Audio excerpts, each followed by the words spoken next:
गंजाम जिला पोलसरा ब्लॉक अंतर्गत पांडिरीपड़ा पंचायतर कसीपड़ाଠାରେ विजय माँ सिंहासनी शक्तिपीठ ଏହି ପୀଠରେ 3 ଦିନ ଧରି ପାଳିତ ହୁଏ ରଜ ପର୍ବ।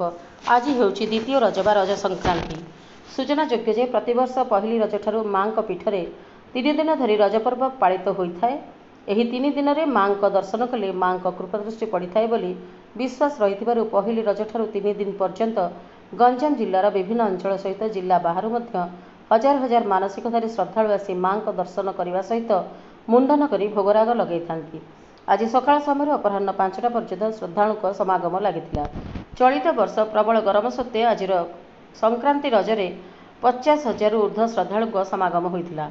यह दृष्टि रखी मंदिर कमिटीर सदस्य प्रशासन तरफ तदारख दायित्व गुरुत्वर सहकारे करथिले। कमिटीर कर्मकर्ता समेत चिरिकीपड़ा शासन भाबरड़ा गोछाबाड़ी पांडिरीपड़ा पंचायतर लोकों सहयोग में रज संक्रांति शांतिपूर्ण भाव में समापन होता।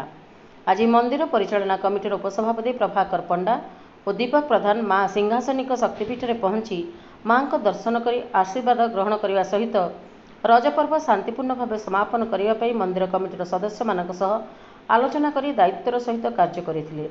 उपदेष्टा पीतवास प्रधान, मंदिर ट्रस्टी रघुनाथ साहू, सूर्यनारायण पाढ़ी, पांडिरीपड़ा सरपंच रघुनाथ भूयार, चिरिकीपड़ा शासन सरपंच भगवान साहू, गोछाबाड़ी सरपंच प्रतिनिधि मनोरंजन गौड़, रघुनाथ प्रधान, कैलाश महाराणा, लड़ू किशोर साहू, विप्रचरण प्रधान, रवींद्रनाथ नायक, सुरेंद्र प्रधान, विपिन प्रधान, चंद्रशेखर गौड़, प्रवीण बिशोई और कमिटीर अन्य सदस्यों समेत बहु जनप्रतिनिधि उपस्थित रही सहयोग करथिले।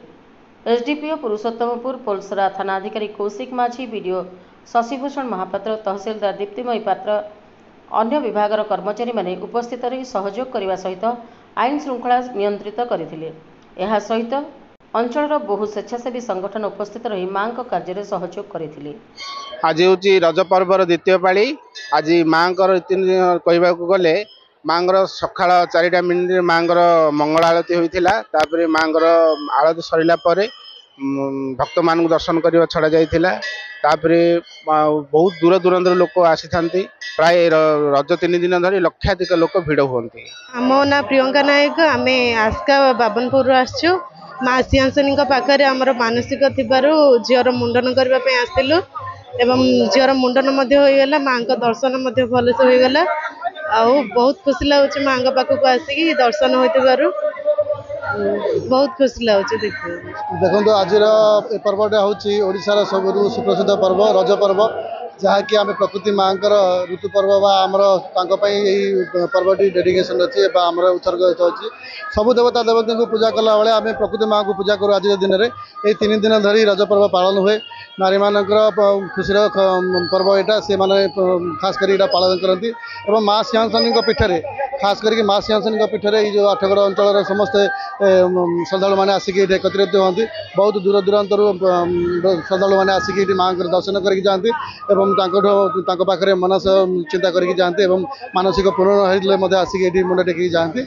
बहुत हजार हजार लोक ये आसी समागम होती। सब व्यापक व्यवस्था होती पानी एवं खाद्यपेयर भोगर एवं केमी श्रद्धालु मैंने शांति श्रृंखला भाव दर्शन करें तार व्यवस्था कराई। पाग आज अनुकूल होती। बहुत भल पाग होती भक्त मान समागम ये बहुत। देखु आज ओडिशार आज पवित्र रज संक्रांति उपलक्षे सर्वप्रथम माँ सिंहासन को आम अंचल आराध्य देवता माँ सिंहासन को कोटि कोटि प्रणाम जनाऊँगी। आज रज हूँ माटी माँ प्रकृतिर उपासना। आज दिन में माने काली गला प्रथम रज मासंद, आज संक्रांति सेकेंड दिन, काली भी रज अच्छी। सारा ओडिशा रे 3 दिन धरी पालुंट। से गंजाम जिलार आम पोलसरा हूँ अन्यतम। गंजाम जिलूर ये माने हजार हजार भक्तु आसचंदी। आज आज माँ का सिंहासन पीठ आज माने पूरा कंपुची। आज आप देखिथे सकाल 7 आरंभ करी एबे वर्तमान घंटे 15 भी है माने गहली कमियावर ना। माँ को पीठरे एते श्रद्धालु अच्छा। माँ को माने हाथ जोड़ी समस्त जो मनस्कामना अच्छी समस्ते मागुंट। ये जो रज पर्व हूँ गोटे निरा पर्व। ए रज पर्व कृषक भी मौसम भी माने वर्षार मौसम भी आसुची। कृषक भी खुशी आमर जो कुआरी झील मैंने भी खुशी आ समस्त युवक भाई मैंने कुआरी भाई मैंने आम युवक सब गंजाम जिलार समस्त लोक प्रत्येक जिला तो विभिन्न रकम बनाऊँ किंतु ये खास कर माँ को दर्शन करने हजार हजार लोक माँ सिंहासनी पीठ को आसुच्च। गंजाम जिला पोलसरारू पिंटू विषय रिपोर्ट प्राइम टीवी ओडिशा।